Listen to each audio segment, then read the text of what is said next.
നമസ്കാരം. രാമു സുനിലിന്റെ കഥ. രാമു സുനിലും ജോൺ മന്ത്രിക്കലും ചേർന്ന് തിരക്കഥ, ജോഫിൻ ടി ചാക്കോയുടെ സംവിധാനം, പ്രധാന വേഷത്തിൽ ആസിഫ് അലി, അനശ്വര രാജൻ, മനോജ് കെ ജയൻ, നിഷാന്ത് സാഗർ തുടങ്ങിയവർ. തിയേറ്റർ റിലീസായി വന്ന രേഖാചിത്രം. ഈ സിനിമയെക്കുറിച്ചാണ് ഇന്നത്തെ വീഡിയോയിൽ നമ്മൾ സംസാരിക്കുന്നത്.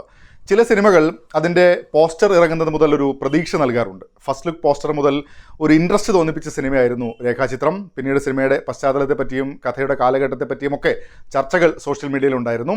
അതൊക്കെയും സിനിമ കാണാനുള്ള ഒരു ഇൻട്രസ്റ്റ് നല്ല രീതിയിൽ ഉണ്ടാക്കിയിട്ടുമുണ്ട്. കണ്ടു, കൊള്ളാം. സിനിമയുടെ വിശേഷങ്ങളിലേക്ക് വിശദമായി. വിവേക് ഗോപിനാഥ് എന്ന പോലീസ് ഓഫീസർ ഡ്യൂട്ടി സമയത്ത് ഓൺലൈൻ റമ്മി കളിച്ചതിന് സസ്പെൻഷനിലായിരിക്കുന്ന സമയത്താണ് രേഖാചിത്രത്തിൻ്റെ കഥ തുടങ്ങുന്നത്. അങ്ങനെ സസ്പെൻഷൻ കഴിഞ്ഞ് മലക്കപ്പാറ സ്റ്റേഷനിൽ ജോലിയിൽ വീണ്ടും പ്രവേശിക്കുന്ന സമയത്തുണ്ടാകുന്ന ചില അപ്രതീക്ഷിത സംഭവങ്ങളും അതിൻ്റെ പിറകെയുള്ള യാത്രയുമാണ് സിനിമ പറയുന്നത്. നമ്മുടെ ഈ വർത്തമാനത്തിലാണ് കഥയുടെ പ്രസൻറ്റും എന്ന് പറയുന്നത്. ഈ കേസ് അന്വേഷണത്തിൻ്റെ ഭാഗമായി പഴയകാലവും സംഭവങ്ങളുമൊക്കെ പ്രാധാന്യത്തോടെ വരുന്നതുമുണ്ട്. ആസിഫ് അലിയാണ് വിവേക് എന്ന കഥാപാത്രമായിരുന്നത്. ഈ അടുത്ത് നോക്കുകയാണെങ്കിൽ തലവനടക്കമുള്ള ചിത്രത്തിൽ ആസിഫ് അലി പോലീസ് വേഷത്തിൽ എത്തിയിട്ടുണ്ട്, നന്നായി ചെയ്തിട്ടുമുണ്ട്.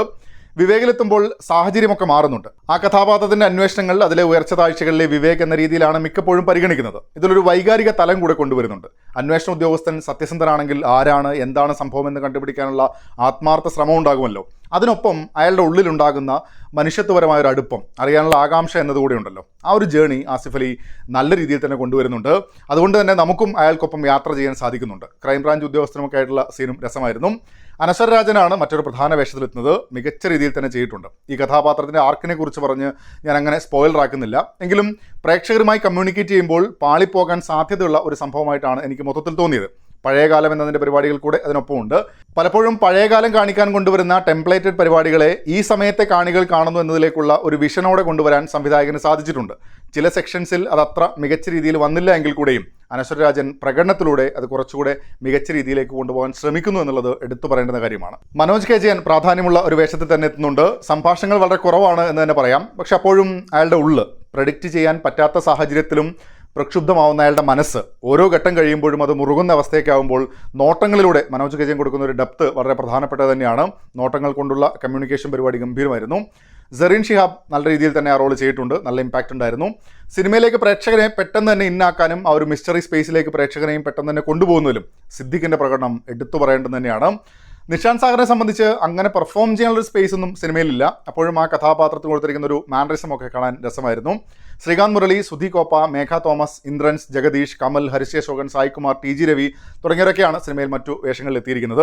ഇതിനൊപ്പം തന്നെ രണ്ട് കാലഘട്ടങ്ങളൊക്കെ പറയുമ്പോൾ പഴയ കാലഘട്ടം ചെയ്യാൻ വേണ്ടി കൊണ്ടുവന്ന കാസ്റ്റിംഗ് എന്നത് രസമുള്ള പരിപാടിയായിരുന്നു. പഴയകാലത്തെ സിനിമയിലെ പ്രമുഖരെ കൊണ്ടുവന്നതും നല്ല രീതിയിൽ തന്നെ സിനിമയിൽ വന്നു എന്നാണ് അനുഭവപ്പെട്ടത്. ടെക്നിക്കൽ സൈഡിൽ എടുത്തു പറയേണ്ടത് മുജീബ് മജീദിൻ്റെ പശ്ചാത്തല സംഗീതമാണ്. മിക്ക സ്ഥലത്തും സിനിമയുടെ ഒഴുക്ക് സ്മൂത്ത് ആക്കുന്നതിൽ അത് പ്രധാന പങ്ക് തന്നെ വഹിച്ചിട്ടുണ്ട്.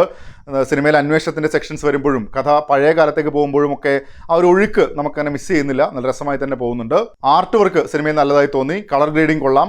രണ്ട് കാലഘട്ടങ്ങൾ വരുമ്പോഴും ആ ഷിഫ്റ്റ് സ്മൂത്ത് ആയിരുന്നു. അപ്പു പ്രഭാകർ ഛായാഗ്രഹണം നിർവഹിച്ച ചിത്രത്തിൻ്റെ എഡിറ്റിംഗ് ഷമീർ മുഹമ്മദ്, കളറിംഗ് ലിജു പ്രഭാകർ എന്നിവരാണ് കൈകാര്യം ചെയ്തത്. മൊത്തത്തിൽ VFX വർക്കുകളും കൊള്ളാമായിരുന്നു. സിനിമ ഇറങ്ങുന്നതിന് മുന്നേ തന്നെ ആൾട്ടർനേറ്റ് ഹിസ്റ്ററി എന്നതിലാണ് കഥ എന്ന രീതിയിലൊക്കെ ന്യൂസ് വന്നിരുന്നു. അത് ഒരു സിനിമയുടെ ഭാഗമായി തന്നെയാണ് ഇവിടെ പ്ലേസ് ചെയ്യപ്പെടുന്നതും. നിങ്ങളും അറിഞ്ഞതാകും, ഭരതൻ്റെ കാതോട് കാതോരം എന്ന സിനിമയാണ് രേഖാചിത്രത്തിലെ പഴയകാല കഥയിലേക്ക് കണക്ട് ചെയ്യുന്ന ഒരു പ്രധാന കാര്യം എന്നുള്ളത്. സിനിമ കാണുന്നതിന് മുന്നേ അത് അറിഞ്ഞു എന്നതുകൊണ്ട് എനിക്ക് ആസ്വാദനത്തിൽ പ്രശ്നമൊന്നും അങ്ങനെ തോന്നിയിട്ടില്ലായിരുന്നു. ഈ ഒരു സിനിമയിലേക്ക് കണക്ട് ചെയ്യുന്നത് മുതൽ ആ ഒരു കഥാപാത്രത്തിൻ്റെ ജേണി എന്നത് ഇൻട്രസ്റ്റിംഗ് ആക്കി കൊണ്ടുവരാൻ സാധിച്ചു എന്ന് തന്നെയാണ് അതിൽ പ്രധാനപ്പെട്ട പോസിറ്റീവായി തോന്നിയ കാര്യം. അന്വേഷണം, അതിൻ്റെ തുടർച്ചകളൊക്കെ നോക്കിയാൽ നമ്മൾ ഇതുവരെ കേൾക്കാത്ത സംഭവങ്ങൾ എന്ന നിലയിലൊന്നും അല്ല സിനിമയിൽ അവതരിപ്പിക്കുന്നത്. ഇടയ്ക്ക് വ്യക്തമായ ക്ലൂ പ്രേക്ഷകന് ലഭിക്കുന്നുമുണ്ട്. ആ സ്പേസിലും സിനിമയെ ഇൻട്രസ്റ്റിംഗ് ആക്കി നിർത്താൻ ചില പരിപാടികൾ കൊണ്ടുവന്നിട്ടുണ്ട്. അതിൽ വിജയിച്ചിട്ടുമുണ്ട് എന്ന് തന്നെ പറയാം.